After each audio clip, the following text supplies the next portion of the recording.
Bonjour. J'ai pris un peu de temps avant de répondre à l'intervention de M. Macron, qui nous a tous interpellés forcément, et moi encore plus, je suis du domaine de la santé. Et donc rendre un vaccin obligatoire, euh, pour moi, il faut vraiment que ce soit la dernière limite. C'était soit on réagissait tous à chaud, soit alors on comprenait aussi ceux qui se sont fait vacciner et qui pensent qu'il était temps de pouvoir protéger les uns et les autres. Mais à côté de ça, nous sommes tous conscients que ce vaccin n'est pas en termes d'expérimentation au dernier stade. Ça veut dire qu'on est encore, entre guillemets, des cobayes pour ce vaccin, puisque je vais me faire vacciner demain. Et il était question d'avoir un délai d'un mois et demi avant la deuxième injection, et maintenant c'est plutôt 3 semaines.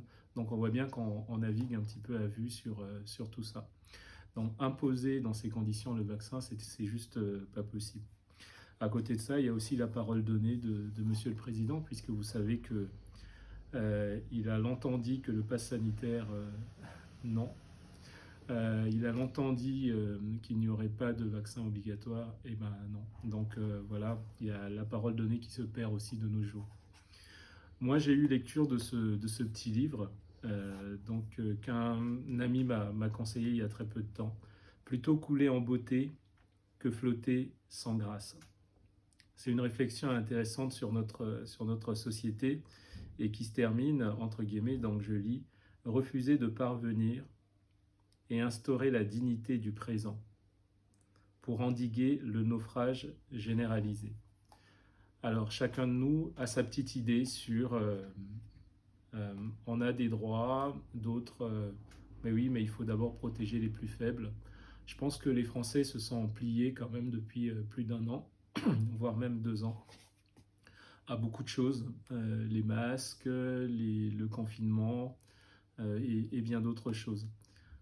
Aujourd'hui, on arrive à un état presque de non-retour puisqu'on est en train de mettre deux franges de la population presque en conflit. On le voit bien, donc il y a ceux qui veulent aller dans la rue protester et entre guillemets dégager le président de la République.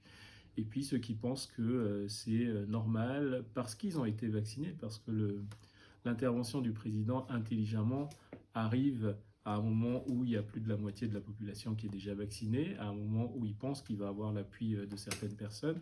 Et dans son discours, il ne généralise pas évidemment l'obligation vaccinale, mais quand bien même des personnes comme nous, si on ne peut plus aller au bistrot d'à côté, regarder une pièce de théâtre ou simplement sortir pour se faire plaisir parce qu'on n'est pas vacciné, c'est évidemment une obligation vaccinale.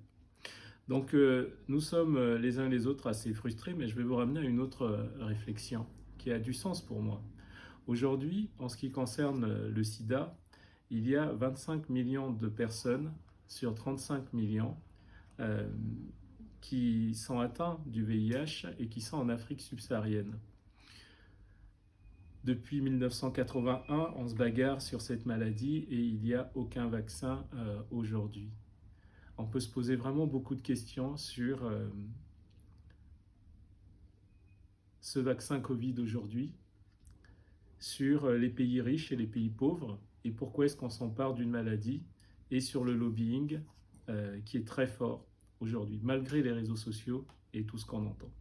Je vous livre cette réflexion, je pense que beaucoup ont une petite idée, mais je pense qu'on a un monde à changer. Et ce monde à changer, moi j'ai envie de le changer avec vous. Donc je me battrai aux côtés de ceux qui ont envie de se battre et je ne resterai pas chez moi. C'est pour ça qu'on prône une France autrement. À bientôt.